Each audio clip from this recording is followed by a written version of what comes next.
Everybody wants the freedom that a successful entrepreneur has.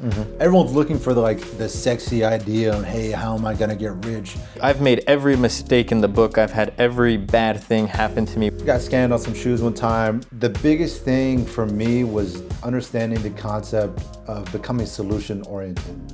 You shouldn't look at like competition. Oh, this guy did this number at age 15, age 18, or whatever it is. You just gotta run your race. Yeah. What I say is like everybody is capable of starting a business, but not everybody is meant to start a business. 100%. Like if I can do it, then anybody can. What's going on, everybody? We are back with another YouTube video. I got my homie Luke Bosch in the building. He's been on Amazon since 2019. 7 figures. Guys, seen everything, all the different trends of Amazon, where Amazon's going, and we're just gonna politic a little bit. Yes, sir. Let's get it. We've tried to plan this now for at least 3 months. Yeah. Just guys are busy, guys are doing guys stuff. It happens. So I decided to post a story and now force Luke to answer these questions and show up. So we're here on a good film day at the office. Got about 20 questions we're gonna roll through. We'll see what makes the cut, and grab a pen and paper. You might learn some today. Let's get it. All right, let's start off. We're gonna stay in the Amazon realm. First question: what made you pick Amazon as your first business, and what did you mess up early on? I don't have one of those stories where like I failed 30 times and then finally found a successful product. In all honesty, the only reason I started Amazon was because my cousins were Amazon sellers and I was working for them at the time. And, you know, I wanted to be a rapper. I remember this. Yeah. I remember this. And so essentially, like, they kind of saw the position I was in, sleeping on my best friend's couch, no car, no license. I was making $12, $13 an hour for them when I first started, and they kept trying to convince me, like, Luke, you should start selling on Amazon. Luke, you should start selling on Amazon. And obviously they would have been there to guide me and help me and everything. But there was 2 things that made me actually decide. One, it was like lunchtime and my cousins showed me their sales for the day. It was like $2,000 on just one account that they were operating. And I had never seen sales like that before. And I just thought, like, oh man, like this is absolutely crazy. It's someone that I know who's making this money too. They were doing a private label? Yeah. Okay. They do it a little bit differently. So like from how I do it now, you know, we actually contact manufacturers, put our own label, differentiate the product, change it up a little bit. But they would get components sourced from overseas and then manufacture them in-house. So I was the one making their products. Okay. Yeah.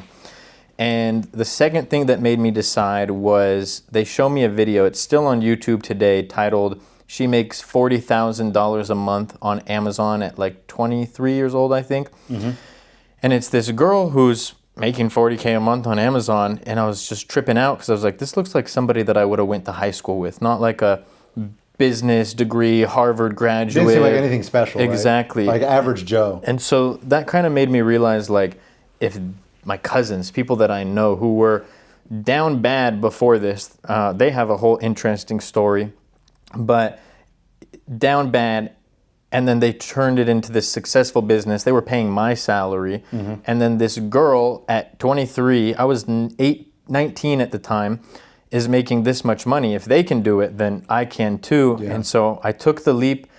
I started working on my business in 2018 around September. I remember that because I used to be a party kid, and my last hoorah was a rave at in Vegas, Life is Beautiful, like a music festival. Right after that festival, I cut all of that stuff out. I started my Amazon business, and then January 1st, 2019, launched my very first product. Damn. So that's a pretty short timeline too, to go from working in it on the assembly line, be behind the scenes, and then now jumping into your own. Yeah, most of the products that I sell now are sourced from China. We have a few that are sourced in the States, but my very first product was a gummy supplement, and the manufacturer was actually down here in California. Oh wow. So the turnaround time was fairly quick there. Yeah. And yeah, never forget it. Like, what mistakes did I make early on? I've made every mistake in the book. I've had every bad thing happen to me when it comes to private label and Amazon.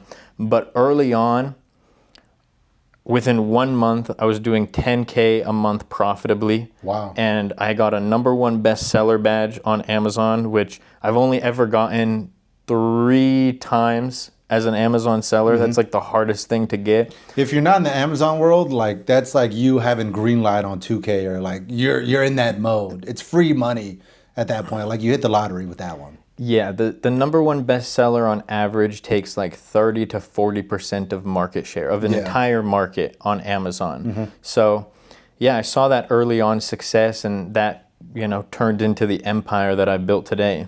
Wow. What was the rap name though? LB. LB? Yeah. Okay, all right, so it works out. All right, it went down. I wasn't into the whole, Lil Luke or anything like that. Okay. Yeah. All right. Almost spent $70,000. Well, I didn't have the money. Almost got a loan for $70,000 to go to LA recording school. Meanwhile, how many rappers do you know went to LA recording school? Not many. Not many with a 70K load either. Yeah, so that would have been a complete bust, but it's all God's plan, you know what I mean? Hey, you can always drop a little diss track, a little soundtrack. You can do it. I told everybody on my social media, if I ever get anything that gets 1 million likes, I'll unprivate all of my music. I was like, hey, we still got some SoundCloud tracks. We still got a little YouTube music video. I scrubbed the internet. You would not be able to find it if you tried.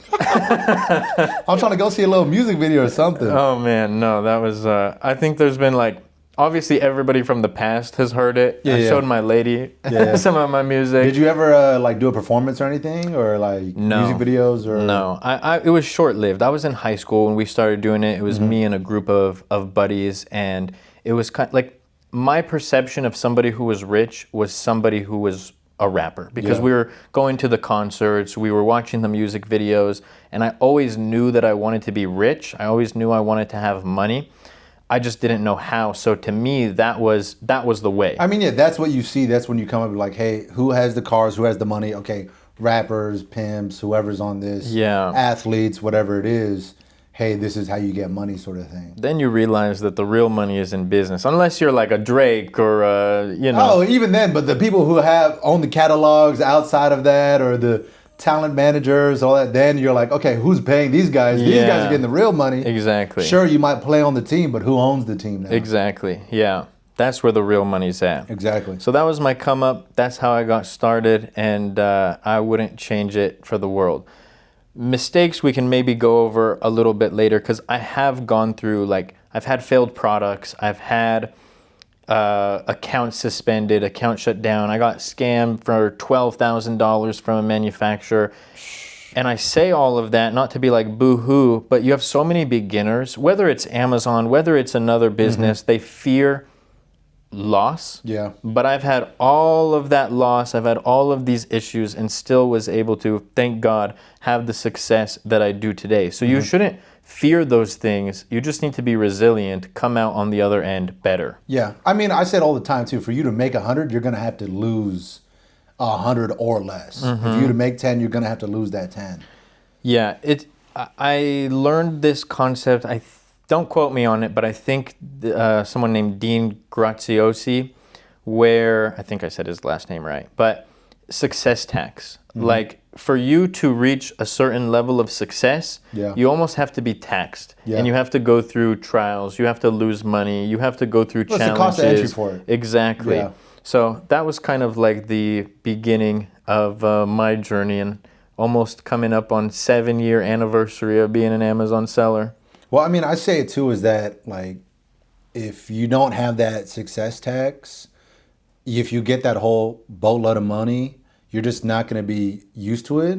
So you're just going to either F it off, you might lose it, or you might not value it. Say if you're 22, you make $300 in a month, and you go from 0 to 300 that fast, you're going to think like, oh, I can just recreate it every time. Yeah. You're not going to value it versus, hey, if it took longer, you had to go through these certain steps, and you kind of got paced in the journey, you're going to be like, hey, I'm going to value this money a little bit better and not just get it and lose it, sort of thing. Well, I actually think that if I, in the days where I wanted to be a rapper and if I somehow made it, which I wasn't good enough. But hey, you never know. yeah, with rap nowadays. But I think I would have been one of those people who blew the money. Yeah. Right. But my perspective on money shifted because when I first started, I was the kid. First off, I was broke. I don't know how anyone believed this, but like fake diamond chain, playing the part and stuff like that. Hey, fake it till you make it. You got to do it, especially in the rap realm. Yeah. You got to do it. But like my perspective on money has shifted. Like I don't I'm not a car person, as you know. Yep. I like to travel. We're working on that, by the way. But. We'll see. But it's not about like the materialistic stuff, the watch, the car, the chains. It's like the biggest thing is like the freedom that it has allowed me. Both time freedom, location freedom, and financial freedom. Yeah, and that's the biggest way you're gonna have to deal with that. You either gotta own a business or be broke. Yeah, for sure, 100%.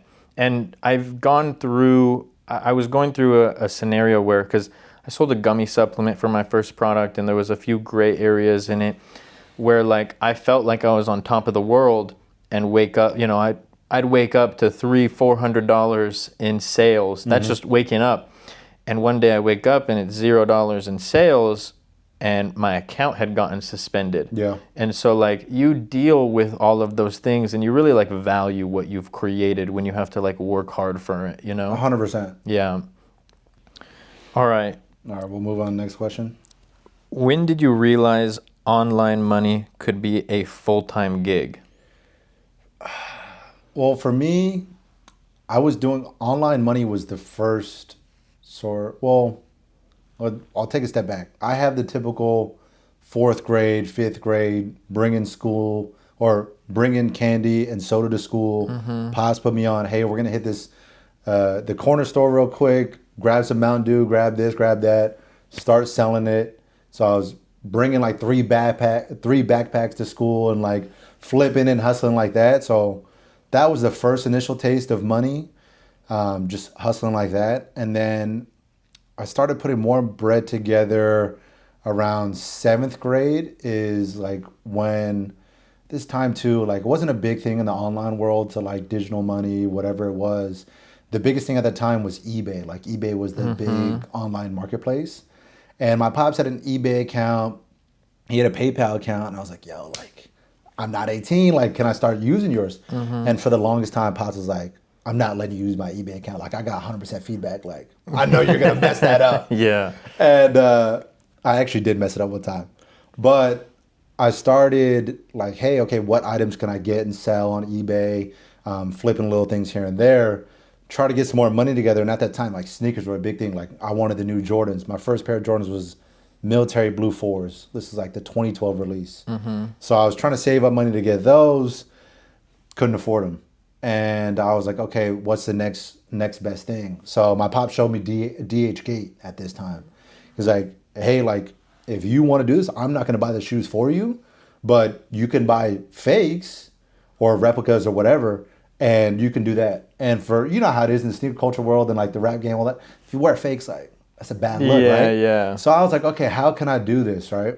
So 7th grade, I remember coming off the bus and Pops picking me up and I had a package where I ordered some like, I think I bought some like black cement Jordan 3s, like some Jordan 11 Columbias and like some Concords. This is back when fakes were terrible. Now they're like 1-to-1 identical, you can't tell. But back then they were terrible. So I started making YouTube videos on like the difference of real and fake and fixing the fakes to make them look real. And I started selling those on a big cartel.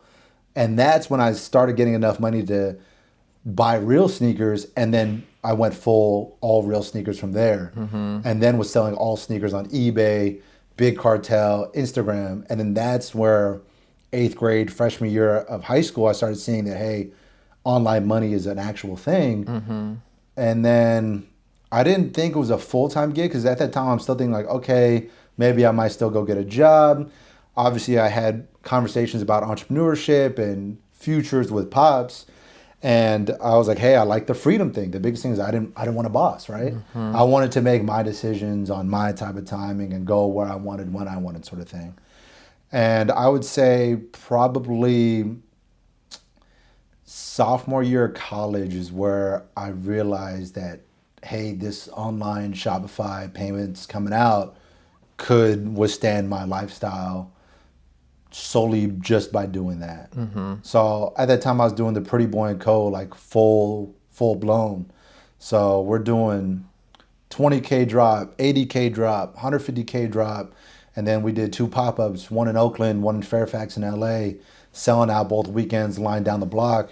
And I'm like, hey, this is actually real now. Because before it's like, okay, I'm selling a few pre-orders, I'm selling this, I'm selling a couple Gildan hoodies. But then to have the brand elevate to where I'm seeing people stand in line for it, that kind of put the whole accumulation together that, hey, this can be an actual thing and this can be my full 9 to 5 sort of coverage that, hey, can buy me the house, buy me the car, keep me out of whatever, needing to go find a 9 to 5. And this can pay for what I got going on in the daily life. That makes it real, having people pull up. You know what I mean? Yeah, because then it's like, okay, fine. Seeing numbers on a screen is one thing, but seeing like people out in the wild wear it. And there was a few times too early on where I'd go to like a few of the high school parties or whatever. I was in high school at that time, so I would be going. We would be having like whatever one of the homies would have a house party or whatever. Kids obviously from other cities come through, and I would see people in the merch, in the PB&C merch, and they wouldn't know who I was. Like it was just sick. Like kind of tucked off sort of thing, and I was like, "Yo, that's dope," because I wanted the brand to be bigger than just me. Because obviously, too, people might not like the brand because it's yours or whatever other situations there are, but if you really want to make money and you really want to see a brand make it to the next level, it has to surpass just you. Yeah, for sure. So I think that was really dope. And then seeing people just repping the gear out in the wild, they're like sending me. What I started early on was anyone who bought a T-shirt, hoodie, or whatever, I would take a picture of them and put it on my Snapchat story. So that's the method, by the way. I have a story about this is guerrilla marketing, early on. So I would tag them and be like, hey, shout out this person spending a bag, or list the items they spent.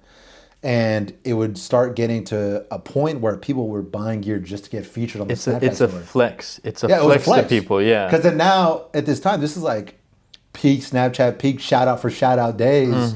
You get featured on Jazz Snapchat story. All the HUDs are adding you. All the people are tapping in. Like, it's just a cool thing. And it also taught me early on the business side of things and marketing and branding. Everyone likes to be like everyone else.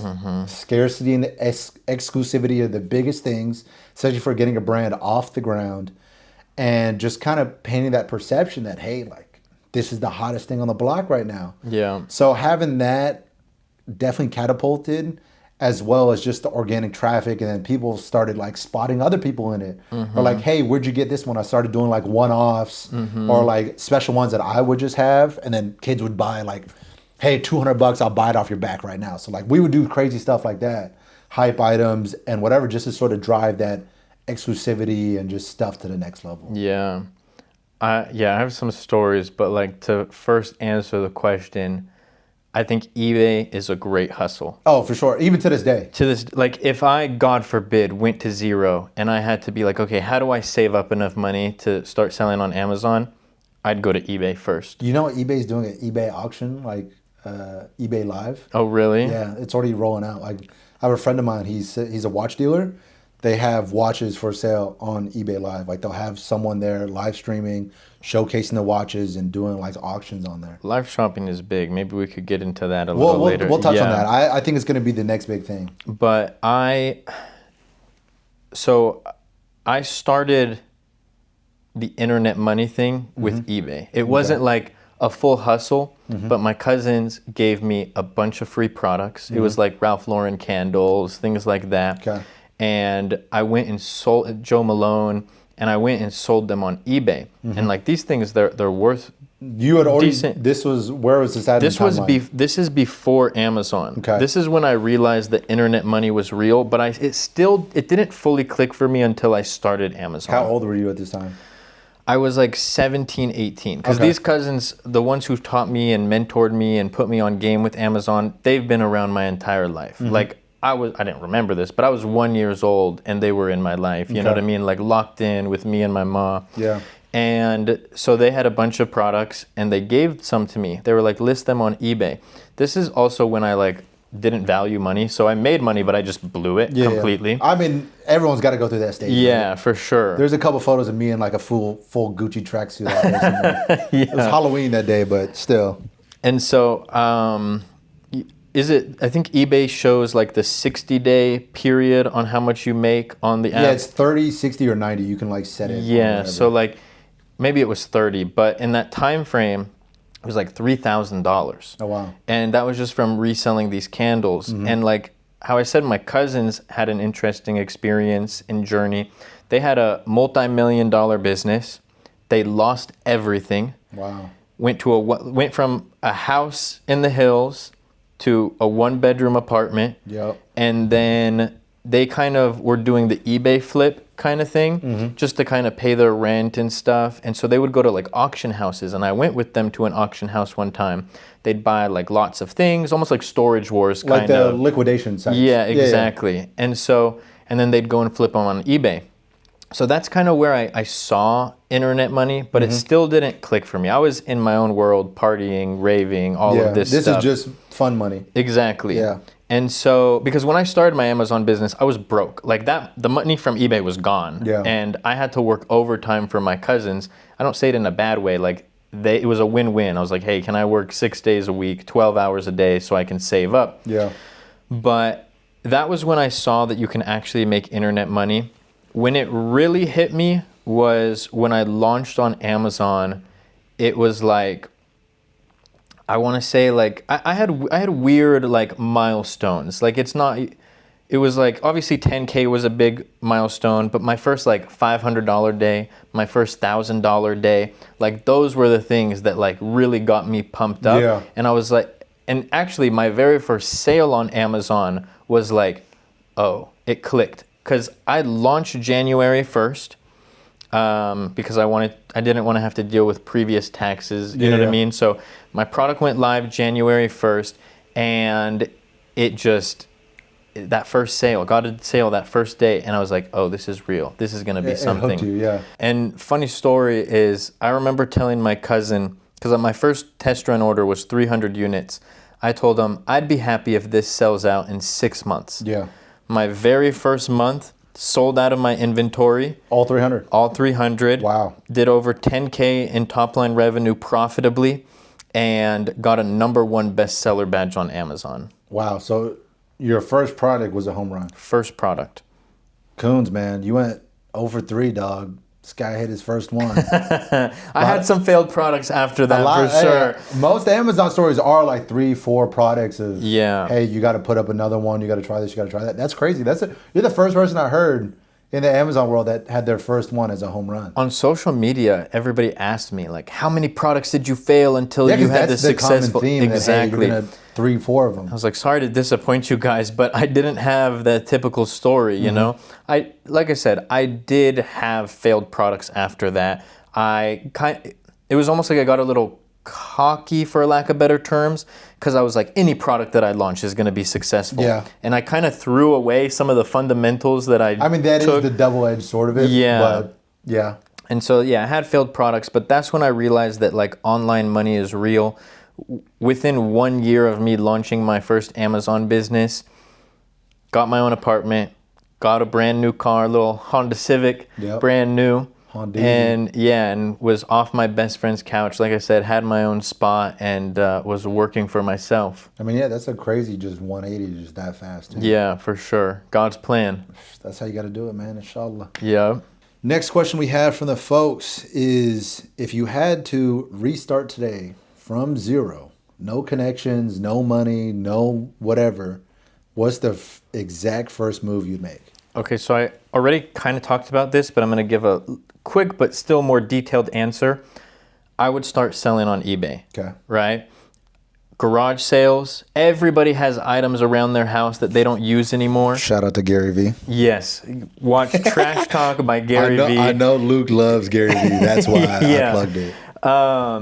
And just start flipping products. If you have if you have $20, if you have $0, find something around your house that you don't use anymore, or maybe that you do use, but you're like, hey, I need some money. I need to sacrifice, yeah. Sell that. Maybe you turn it into 20 or 50 or 100, and then take that, whatever amount you have, and then go start selling or buying other products, garage sales, auction houses, storage auctions, and then start building up capital. For me, I know Amazon, so I would use the eBay hustle to save up enough money to launch my first Amazon product. And then while that was growing, I would still continue the eBay hustle. Okay, all right. I agree with what Luke is saying. I even started like that, whether it was garage sales. I was going to Ross, Marshalls, Burlington Coat Factory, seeing like what Nike items came through, thrift stores for like Nike samples, whatever it was, and like putting stuff up on the eBay early on. But if I had to restart now, first thing I would do would be TikTok account, personal branding, and TikTok shop affiliate. I would start making creative videos. I start getting my name out there, start making content, because you can go from $0 to $100,000 without any overhead, no products you have to buy, no money, no capital you need. Everything is just all online, and it's just up to you. There's no glass ceiling on how many products you can sell in a day. It's really just how many videos can you film and how creative you can get. Now with all the tools like ChatGPT to give you video ideas, looking at other videos, there's even tools that you can look at the most like trending TikTok affiliate shop, like videos that are paying out and trending items, go off of that, and I would just roll like that. I think that's a good hustle. And, you know, we both know somebody who, youngster, started TikTok shop. And I don't know if you know who I'm talking about, but yeah, I do. Bought a car, or bought a truck. Bought a house. Yeah. Shout out to my main man, Bo, man. Yeah, so hustling. And I think that a lot of people get like discouraged because they won't blow up their first video or whatever. But like, you hear some of these guys doing 400 videos in a day, which is insane. I mean, it's a numbers game now. Yeah. Because now there's more people in the market. Yeah, for sure. So if you can make that hit, I think that's a great hustle as well, for sure. Amazon affiliate, you don't want to do any of that. TikTok shop affiliate, I think TikTok shop affiliate, and then from there, you can take that money. Now you have some money coming in. You can look at other avenues, whether it's Amazon, day trading. It takes money to make money. So at the end of the day, you have to look at what trades can you sort of do, whether it's you mowing lawns, physical, selling your time, selling your energy, whatever it is, to now pay forward something to now where you can get passive income and move forward like that. If you got to sell your Xbox, you got to sell your PS5. I know that's basically the hood version of going bankrupt, but you got to do what you got to do to get some money to start playing the game. Yeah, 100%. Actually, young dude in my TikTok lives, he wants to save up for Amazon. Bro started a car detailing business, took like the little capital that he had, started that, and he's already starting to get clients, washing cars. Like, he popped into the live the other day. He's like, bro, I had 3 appointments today. And so it's like, you just have to take action. Too many people sit in here like, it's too hard and this and that. It's like, bro, get off your butt. Yeah. Go put in the work. Yeah. And everyone's looking for the sexy idea on, hey, how am I going to get rich? How am I going to have offshore accounts in the Caymans and this and that? Yeah. But it's very simple, and you have to start with what you have. Like, start with the hand that you're dealt. Whether the car detailing, maybe he's into cars, maybe he already has access in it. He doesn't have to go get a bunch of equipment. It's already ready to go. Versus like him being like, okay, I want to start day trading. I need to go get a Robinhood. I need to go get this account, that account, Charles Schwab. I need to understand charts. I need to do this. Hey, let's at least start with something, so then I can start gaining some capital and moving forward somewhere. For the record, day trading is just gambling. Sorry, Joe. Sorry, Joe. No, I think I'm not sorry. I think that it is a skill, but I think that, you know, most day traders are going to lose. I guess you could say that about a lot of people. I think it's, with business. Everything business is like that. You're going to have some extreme cases, but I think with day trading, obviously business is you have to keep emotions out of it. Yeah. And I think day trading is the most taxing on your emotions day in and day out. Yeah. There's an online business or a brick and mortar or whatever else it is. I think you're in that sort of like fight or flight scenario on, hey, where is this dumping? Should I jump in this trade? Should I jump? I'm not a day trader, by the way. So if I'm using the wrong lingo, like relax on me. But I think that is where a lot of day traders might have that swing. You got to be in that emotion. If you're down $1 million, you got to get it back. Yeah, for That's sure. where I think it's a lot more volatile, not only just in the market, but also to you as a worker, as a business owner, whatever it is. Yeah, there's definitely people who make. I make this joke where I'm like, because people are like, is this a good business? I'm like, or can this business make money? It's like, bro, there's people who sell you. You can socks. make money doing anything. Yeah. Like in this day and age, you literally can make money doing anything. Yeah, you just have to develop the skills and have the right knowledge, have the right guidance to do it. Just pick something. That's Yeah. really what it comes down to. 100%. You'll learn the skills and everything needed as you go. Repetitions will teach you it. Next question we have. This is all for Amazon FBA. We'll make for Luke over here. What is the biggest mistake you see beginners make with Amazon FBA? Picking the wrong product, Okay. not differentiating the product, meaning adding value into the market. People click copy paste what everybody else is doing. What value do you have there? And not understanding how to run Amazon ads. There's a lot of information on Amazon out there. I believe in the 90% rule. 90% of it, garbage. Yep. 10% of it, actually good information that is going to help you. So those would be the big three. And I think it's about launching not a product that you like. Those were a lot of the products that I failed on Amazon.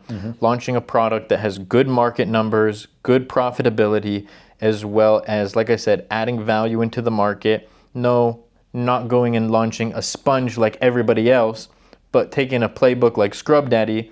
They made a better sponge. Yep. Obviously, don't go sell sponges. That's not a good market. But to that point, like, they added value to the product. Yeah, variation that brought some value, not Exactly. just, okay, there's a pointless change here. And then advertising, like who and how you learn ads is the difference between like spending 300 and making 1,000 or spending 1,000 and making 300. And I think that's a big mistake post-launch. Like people don't understand like the correlations of like how your product performs, how your conversion is, and they'll go spend on PPC without actually fixing the proper levers, and then they lose a bunch of money, they're in the red, they get discouraged. Yeah, well, ads is a tricky game, but if you get it down right, you put in $1, you get $100 back, sort of money machine. Yeah, exactly. You can dial it in. What about you for online business? Biggest mistake? I mean, biggest mistake I see in beginners now, myself included, one being, obviously everyone always talks in revenue and never in profit. Always talk in profit, please. Like the number might not be as sexy, but please talk in profit so you can understand how much money you're actually making. Biggest thing in that is talking in profit, keeping track of the numbers too. Yeah. A lot of people don't know their numbers. If you don't know your numbers, you don't know your business. If you don't know your numbers, you're not making money. Also, for the record, 7-figure Amazon seller, that's also net. Yeah, so do your math, do your homework. I would say definitely those two, because if you don't know how much things cost, if you're like, oh, okay, I think this product cost me like $15, I'm selling it for 30. Okay, cool, but you're not accounting for packing supplies, labor, shipping costs, taxes. There's a lot of other factors, utilities. So I think you have to know your numbers on all aspects as a business owner. I'd say that's really bad. The last thing, I mean, it's very common. You see a lot of people counting money that hasn't come yet. That's huge a big factor. one, yeah. I think that's obviously something that not a lot of people talk about because people still do that. Unless the money is in your account, it is not not count your that money. money. Yeah. I would say that. And then obviously the last thing is it takes time. A lot of people see social media, courses that they're buying. No offense. I don't have a course. It's a mentorship. Stuff online, and people will be like, hey, I'm supposed to be making $100,000, whatever it is, a month now, my first month. So the relative timeline, I think, is a bit skewed. People have to understand it takes time for business. I'm glad that you brought that up because like one of the most common questions that I'll get like in my TikTok lives or something is like, how fast will I make $1 million on Everyone's so caught Amazon? up And on I'm that. like, bro, stop. Like, and I do agree with you. Like, same thing, the 90% rule. 90% of people who have programs and courses and stuff, it's garbage. Yeah. 10% of the people actually know what they're doing and are, because I've seen people, I called one out on TikTok before, won't name drop Operation Ecom, that where they're sitting there saying like, oh, you can make this much money in this amount of time, and people are throwing guarantees and stuff like that. Now when you start throwing guarantees, hey, FTC. Yeah, like I try to keep it real. Like I remember when I started on Amazon, I was doing well, and I asked my cousin, I'm like, so how long till I can get my apartment? I just started. She's like, you have to wait like a year. I was like, a year? What do you mean? Yo, I'm trying to move out right now. Yeah, I need a penthouse now. I'm on a couch right now. But yeah, I think that setting like realistic expectations, anytime you hear somebody talking about fast money, be very weary. Like it takes time, it takes effort, it takes a lot of work to start a successful business. I don't care what business that is. As cliche as it sounds, 100%. Yeah, so be very wary of like the fast money. And I think that social media kind of like, it's a great tool, but I think it corrupted people's minds because it's like, I'll see a lot of youngsters.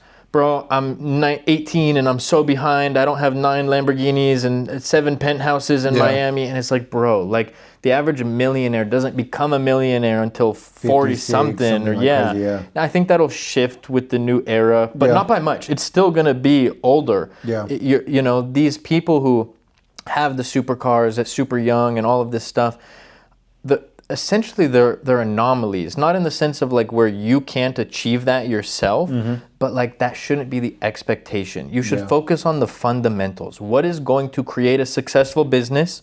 Not how fast. If you put conditions on yourself on like, I have to make this much money in this amount of time, or I'm not going to do this business probably isn't for you. Yeah. Next question, we're moving on. What was your hardest moment in business and how did you push through it?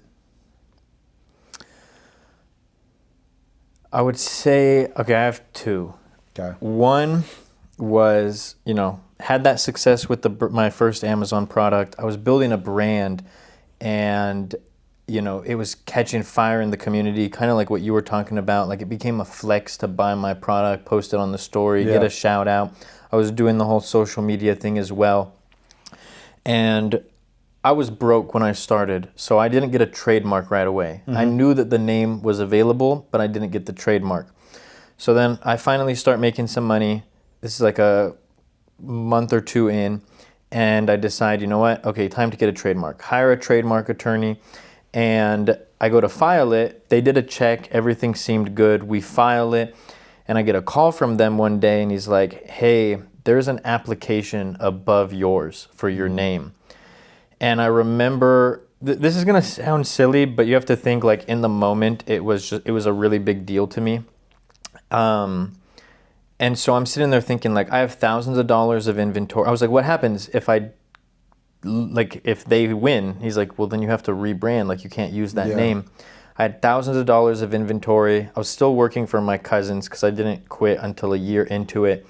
And I remember like, feeling like sick to my stomach. I was like, this was my way out. Like I almost this is your main gig at that time. Yeah. I almost thought that like my brand was ending, and I was like, this was my way out. I have to rebrand. Everybody knows the brand name now. I was catching, number one bestseller on Amazon. It is a hard thing to rebrand. Yeah. And push over and try to have that carryover. And so I go to work that day, and my cousin sees how like distraught I am, and he's like, what's wrong? And I tell him. And I'll never forget this. He's like, bro, I thought somebody like died or something. He's like, bro, like get back to work. And he didn't say it like that, but it was pretty much like putting it back into perspective. Keep it pushing. You know what I'm saying? Like, and that really clicked for me because it was like, oh man, there's so many things that can go wrong in business, and it's like that one thing wasn't going to deter me off my path. Now, God's plan, it was a new trademark class. The people who filed above me messed up, whoever filed their trademark. So they went to the bottom of the list. Your boy went to the top of the list and got it. So that, I know that sounds like, wait. Yeah, I know that's, that's the hardest thing. Like at the time, yes, that was like a big thing. Fast forward maybe like a year later, I was going through, I had a different product. I had launched a couple on Amazon by then, and I was trying to bring my cost of goods down for this product, but the manufacturer wouldn't budge. So I was like, you know what, I have inventory in stock on Amazon already. Let me contact some others and try to get the price down. So, and this is before I did things the way that I do now. I'll get to that in a second. Get a sample looks good. The price was good, way lower. My margins would have went up. So I'm like, awesome, sample was good, place an order. But the supplier had asked like, hey, can we take this product off of Alibaba, or the communication off of Alibaba? I'm like, yeah, I don't see the harm in that. Do that. Getting ready to place the order, they're like, hey, we want to save on fees. Can you do a wire transfer? I'm like, yeah, I don't see an issue with that. Did you do business with them before? Did I do business with them before? Yeah. I had ordered a sample. The sample was good. Okay. This is before I would keep communication on Alibaba. This is before I would pay with a credit card to protect me. Yep. This is before I would get a third-party inspection done. And this is before I would have the inventory shipped directly to Amazon, so it got shipped to me. So inventory finally arrives. I open one box, products are messed up. I'm like, okay, that's weird. Open up the next box, messed up. Next box, all of them were messed up. Yep. Couldn't sell them. And I remember contacting the manufacturer. I went back on Alibaba. They brought a manager into the chat, and they were like, oh my gosh, we're so sorry. Create a case with Alibaba. We'll refund you the money, and we will create the products again. No cost. Wow, okay. I was like, okay, sick. Go to bed that night feeling good. Wake up the next day to chaos. And essentially the manufacturer responds to the case on Alibaba. It's like, the client's lying, sends pictures of a product that wasn't necessarily mine, but you couldn't tell the difference. Like, same product, not my product. They were like, no, the order was good, the order was delivered.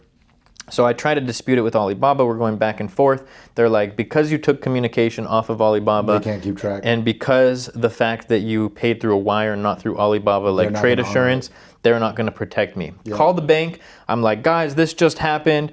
And they were super cool, but they were like, yeah, we'll be able to get your money back. And then I get a call from the bank a few days later. They're like, hey, Mr. Basha, was this a wire transfer? I was like, yeah. They were like, we thought it was a credit card payment. We can't do anything for you. You can't do anything for it. $12,000 gone.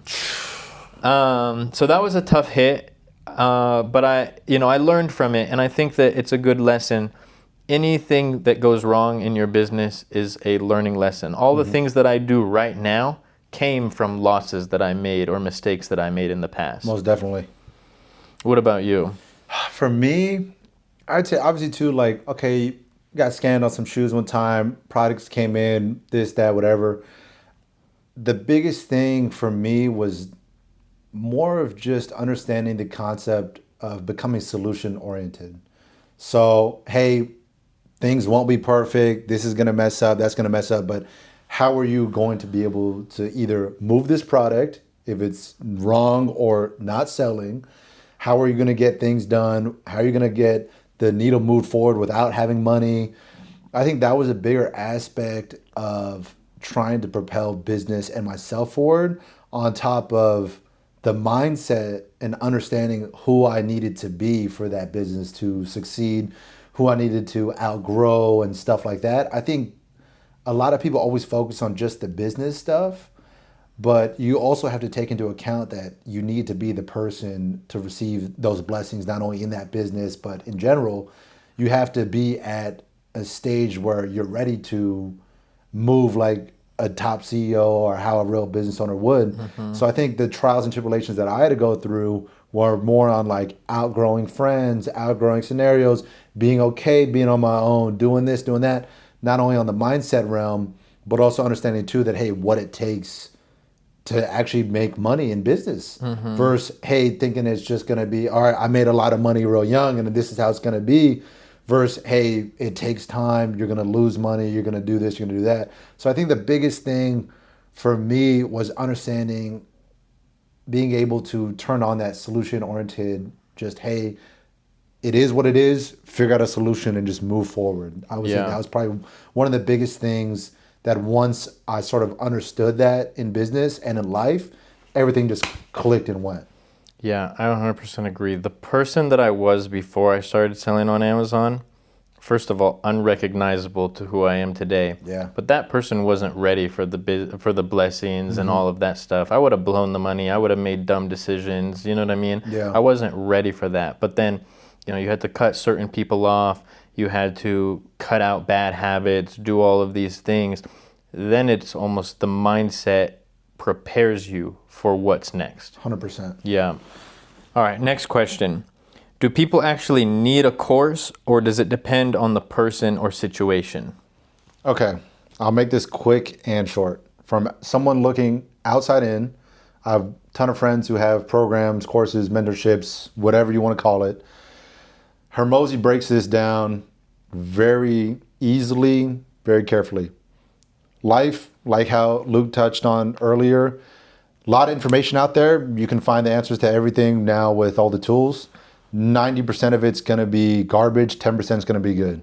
So if you don't have the money or don't want to buy into a course, then fine, get to digging and figure out the good 10% out there. If you want some more hand-holding, or you want a community, or you want to be able to understand this guy's mistakes without having to take those scars that he had to learn the hard way, then you're going to have to come up off it. Pay a little check, come up, pay some bread.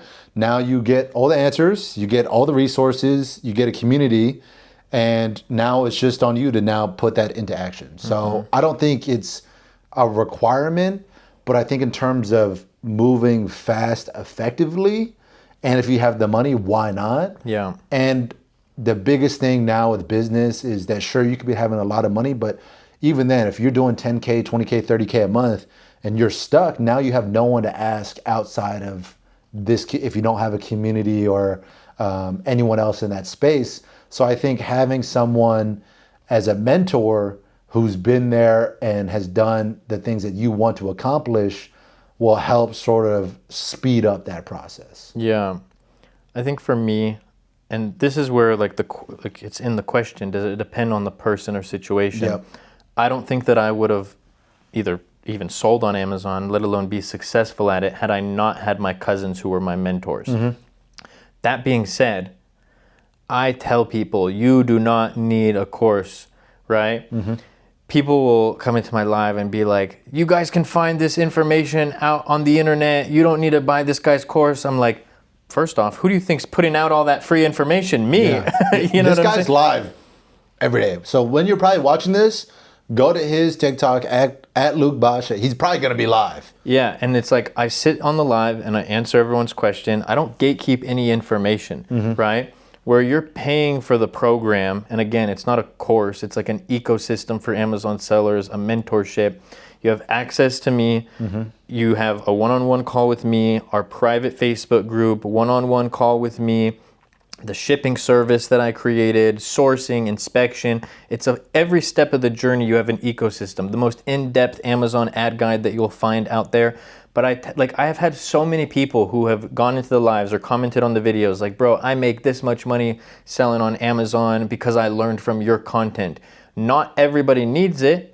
And then I have students who it's like, you know what, I don't want to make these mistakes. You know, the saying, a smart man learns from his mistakes, a wise man learns from the mistakes of others. Yep. I don't want to make these mistakes, so I want to be able to like just have that guidance. Or like you said, I have people who, they already sell on Amazon, but they're kind of stuck at a certain revenue goal, so they want somebody who's gone through that, who's scaled businesses and stuff.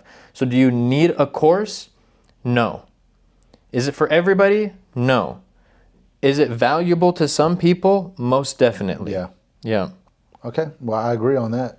All right. What do you think separates people who win from people who stay stuck? What separates people who win from staying stuck, obviously, first answer would be speed.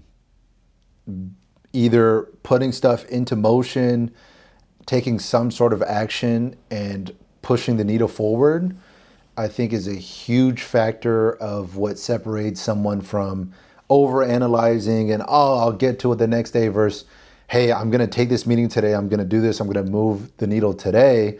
You're going to get so much further ahead faster versus the time it will take. Sometimes a quick email back is going to take a week or 3 days versus, hey, let me call this person right now. Let's get this done. Let's get this squared away and let's move forward. I think that is one of the biggest factors. There's a lot of different things that separate it, but I would say speed and just the art of doing something is what separates those people. I agree. What do you think? I have 2 or 3 quick ones. First off, just start. Yep. Like, you can read all the books you want about so learning. same sort of analysis paralysis, learning how to ride a bike. But until you get on the dang bike and start, you're not going to learn. Exactly. Yeah. And then I would also say that don't wait for tomorrow what you can do today. Okay. That would be the second. And then the third one is, people get they're like, how do I deal with procrastination, all this stuff?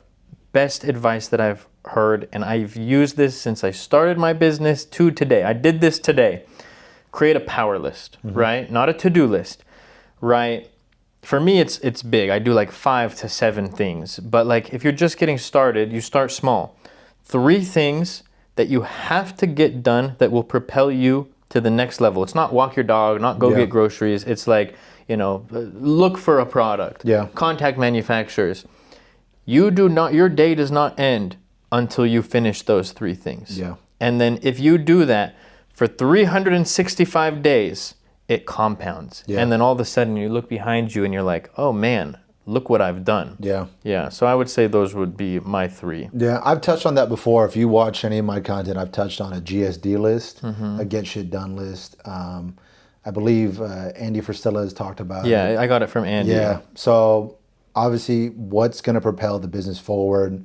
3 things. Once you can get 3 and you have some more hours in your day, fine, bump it up to 5. I like to split it, so I'll do personal stuff as well as business, so that way I can keep things sort of separate. And hey, what has to get done? But yeah, your day does not end until that business stuff gets done. 100%. And just to touch on it, because shout out Andy Frisella, he talks about how he's a lazy person. He's very successful, and he's obviously accomplished a lot. That's not a diss, that's his words. Yeah. He's like, I want to play video games or watch a movie or chill. Even if you're a type of person like that, okay, cool. Get those 3 things done, and then you could do what you want for the day. Yeah. Exactly, but at least you're moving the needle every single day. Yeah, and I think it's a good sort of, I would say, marker to, hey, how much am I moving the needle forward? Because sometimes too, you know how it is with business, there's no one to come check up on you. There's no progress bar to be like, hey, I'm this far along or whatever. But at least now this having some sort of markers that, hey, where am I at in the journey? I got this done. I got this approval, products coming in. It kind of is able for you to take a step back and look at where it is on the timeline. Everybody wants the freedom that a successful entrepreneur has, but nobody's going to tell you when to work. Nobody's going to tell you when to clock in. You have to be able to do that on your own. When I first left my job, I was already in the flow of everything. But I remember that first day was so weird because I was like, oh, this is, you know what I mean? I have this whole day. Obviously, I'm going to work, but nobody's telling me when lunch is. Nobody's telling me when I have to clock out or anything like that. So you have to be responsible for you. See, I never had that. That's what always threw me off. Yeah, your boy had some interesting jobs. Yeah, so I'd never had to, thank God, work a 9 to 5. I was just always making money appear out of thin air. But that's where, after I graduated college and all my friends started doing internships and going here and going there, I really had to sit there and be like, yo, I don't have anything on a resume besides owning a few companies, whatever at this time. Yeah. Okay, cool, clothing brand, whatever.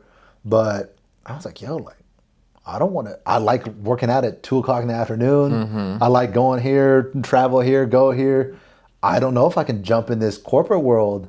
And I actually did have there was a point in time where I was really considering it. Hey, maybe I might go try it out for a little bit.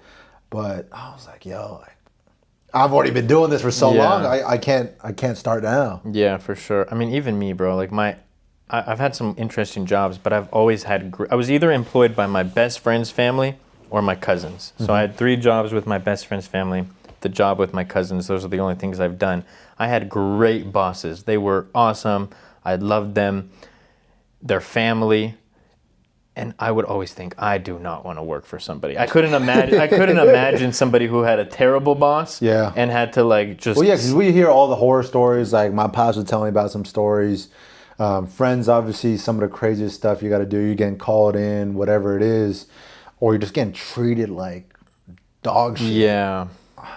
I would tee off, especially back then. Like, No, school wasn't for me. Not because I wasn't smart. I spent more time trying to ditch school than I did try to learn. And working for someone wasn't for me. I want to be my own boss. I want to be the one who calls the shots. yeah, I mean, it was the same for me. School for me, it was tricky. Like, I always thought like, hey, I'm a business owner. So for school, it was like, who can I hire to do my homework? Who's the best person for the job? Because I'm not doing it.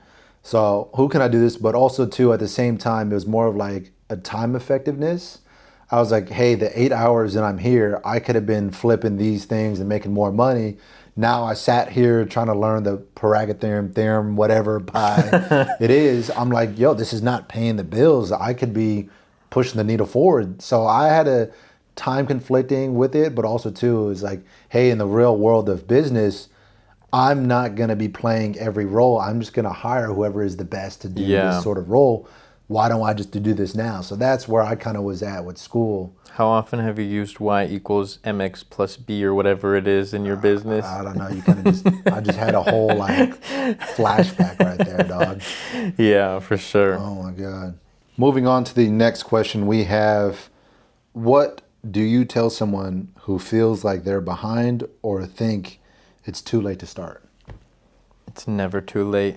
Like, I know I obviously started young, but going back to the story of my cousins, like, they had a successful business, they lost everything in their late 30s, and they started another successful business. You look at somebody like Grant Cardone, he was broke until like 40 something, and then he started making money. You just have to take action. It's never too late.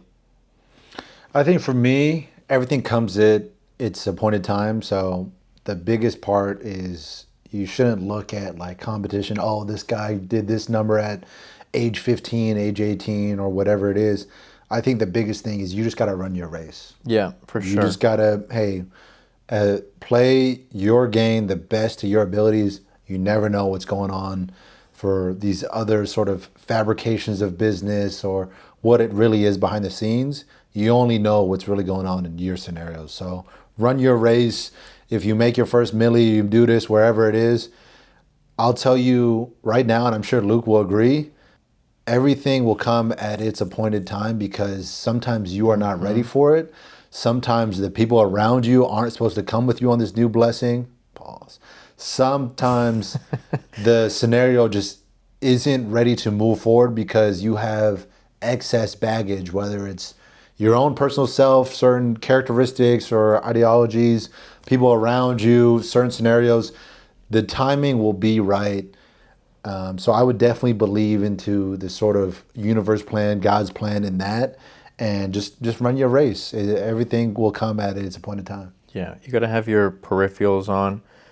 It's good to take motivation from other people, but never compare because they're on their own path. And like you said, you don't know the behind the scenes and stuff like that. Yep. 100%. Next question we have, what mindset shift took you from surviving to actually growing in business? I would say like the life that I was living before wasn't what I wanted my life to be. The people that I was around, outside of like some like my cousins and stuff, the people like my friends that I was hanging around, they didn't live a life that I wanted to live. And so if I wanted to change, those things needed to change. So like I had to surround myself around, like-minded individuals. And even if you don't have those people around you, like we live in the internet era. I was listening to Gary Vee. I was listening to Grant Cardone, Ed Milet, Andy Frisella. So it was a lot of positive inputs in. A lot of the noise and nonsense I cut out. And then like, I was partying, drinking, smoking, doing all these things, raving back in the days. Haram. Yeah, haram. And I realized that was kind of keeping me in this like box/bubble. And so if I wanted to become the person that I wanted to be, I had to cut out all of that stuff. And so I stopped partying. I stopped going to the kickbacks. I stopped doing all these things because that was the common denominator in everybody in my hometown that I knew who was stuck. And I didn't want to be that. And so like that was the biggest mindset shift for me. I still have some of my like OG friends and stuff, my best friend who let me sleep on his couch and stuff. But for the most part, like all of those people had to become an afterthought. Putting yourself first really for sure. The big thing. I think for me, obviously that every business owner has to go through, and I think that's just part of life and maturity. Where I think the biggest mindset shift, it went from like surviving to actually growing, was realizing what it takes to actually become successful, not just in business but in general. The amount of repetitions it takes, the amount of hours you have to put in, and the amount of like hard work and effort it takes to actually build something worth it. That was the biggest thing for me. I'm thinking like, okay, cool, I'm putting up 10 products and I'm putting up a few campaigns and I'm talking to a few ambassadors here or there. I'm putting in some hours, I'm doing this. But I confused hard work with actually results. Busy work versus moving the needle forward. Yeah. So I think it's a gray line of understanding, okay, you have to work hard, but also in the right areas and in the right realms of what's actually pushing the needle forward, what's actually going to grow the business versus just, hey, you're keeping the lights on. Yeah, I think that's a good point for sure. Like people want to like, you know, you fill your calendar with a bunch of nonsense. I'm not saying that was nonsense, but in general, people will, and they're like, "Look how productive that I am." But it's like, but what are the results that were yielded from that? I mean, you'd be like, okay, hey, I was at the office for 7 hours today. Okay, well, you were deleting emails, about 50 doom scrolls. Yeah, exactly. And like 5 trips to the bathroom. Okay, you might have did 1 call or 2 calls, but it's gonna take 100 calls, not just the quick little 10 that you did. 10x, Grant Cardone. 100x, Alex Hormozy.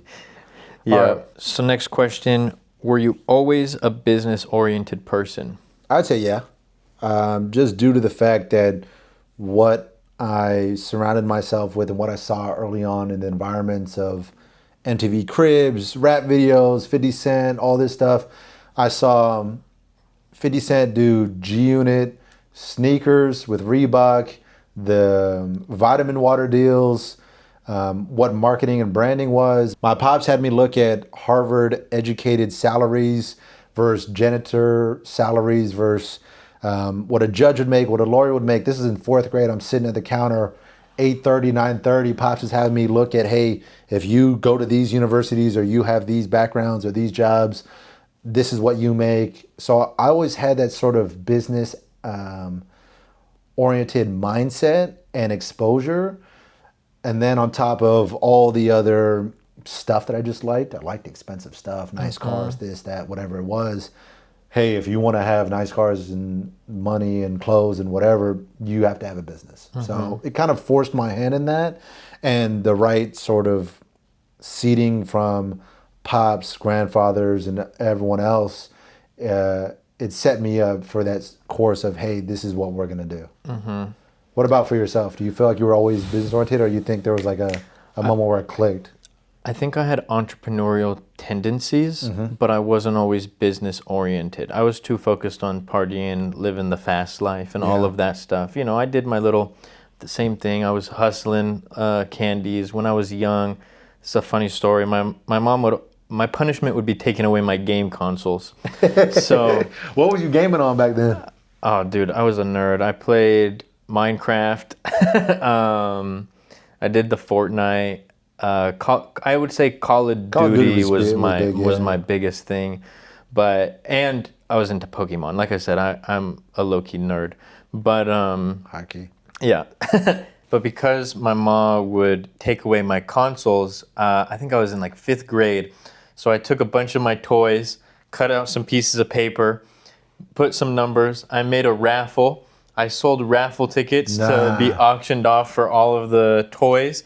And then I went and used that money to go buy a PSP, so that my mom didn't know about it. And anytime I got my game consoles taken away, You I was were like, just running the oh PSP play." man, but I had the PSP in the bag. It was Sorry, Ma. screaming. Yeah, but outside of that, like I said, not entrepreneurial tendencies, but I was not business oriented. I was focused on, like I said, the fast life. Yeah. And then I was still, and that's a lesson for everybody.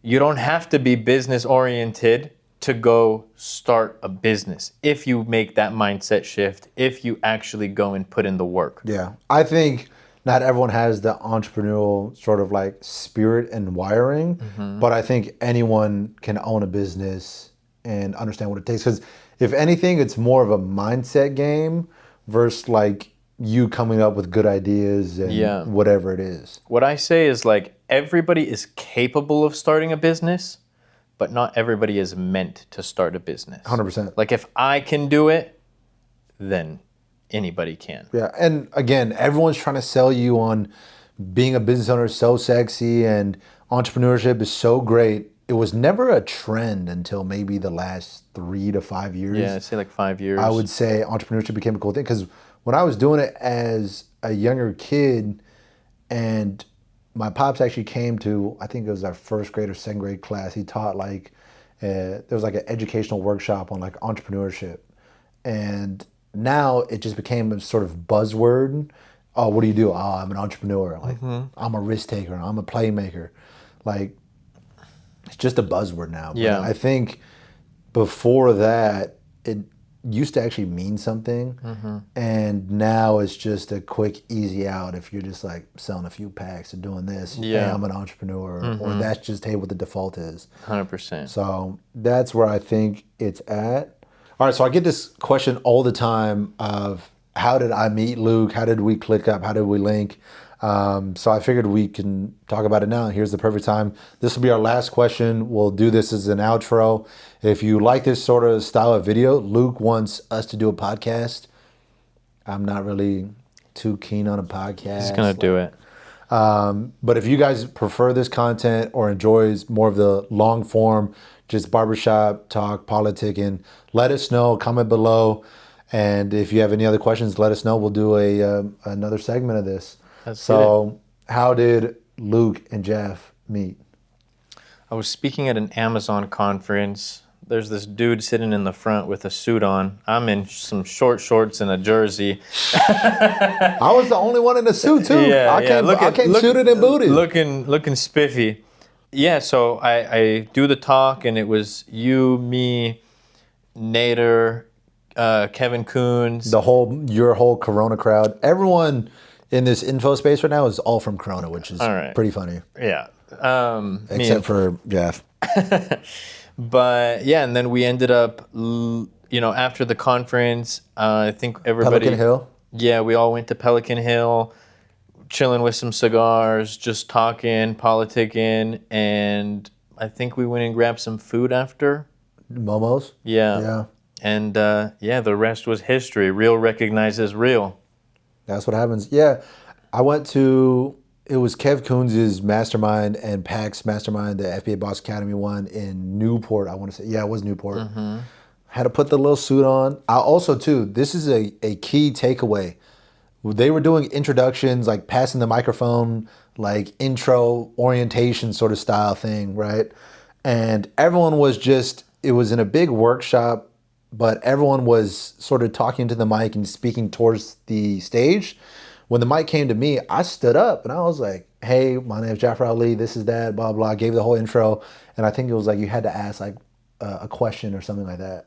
And I want to say I asked Kev if he likes the SVJ or the SF90 better at that time. If he just got, I think Coons had just got that SVJ and the SF90. Or he just had gotten the SVJ. It might have been the SF90, I don't know. But basically what it comes down to is this is a free play for you, is you stand up and assert yourself in that room. I was like, damn, bro, like, I'm not trying to be corny and cliche and stand up, but I think me standing up into that sort of put me on a pedestal of, okay, now it's not just someone who's shy or whatever, but it's commanding attention. And maybe that got put on your radar that, okay, cool, this guy might be one of us sort of thing. And it's not just some student or some random in his crowd. You definitely stuck out, and not in a bad way. Yeah. You know what I'm saying? It wasn't like, oh, this guy's in a suit, what is he doing? But it almost like, it was like dress to impress. It was like presentation, and then, you know, a few of us went and linked, and that's how it all got started. But I think that just the way that you presented yourself was like a big key takeaway in all of that. Yeah, I think again too, like what Luke said, real, recognize real, and in this world, especially this social media stuff, you Bunch get of fake people. You get a lot of different kinds of people, and if you can relate with someone on a moral aspect, or even if just get along with someone, it's, I would say, pretty rare. So the fact that, hey, we were all on the same type of timing, it just worked out, and to find someone who actually wants good for you and supports you in this sort of realm is even more rare. And I think that's just kind of clicked up. We salute and just keep it pushing. Yeah, this is one of the realest guys I've ever met. Just throwing that out there. Hey, take one to know one, right? Yes, sir. Yeah. That's what it is. So if you guys like this sort of style video, comment below, let Luke know to start a podcast. I might not be in the podcast. Yes, he will. But everybody, drop a like, drop a comment if you want to see a podcast, if you want to see more long form content like this. Obviously, if you're watching this on my channel, you know what my channel is. But for Jaff's audience, at Luke Basha, make sure you subscribe. Drop your YouTube at Really Jaff on all platforms. Go get that, streaming, whatever it is. You might see it next. At Really Jaff, and that's it. Let's get it. We're going. Good talking, bro. All right, my boy. Good politicking. We out. Yes, sir.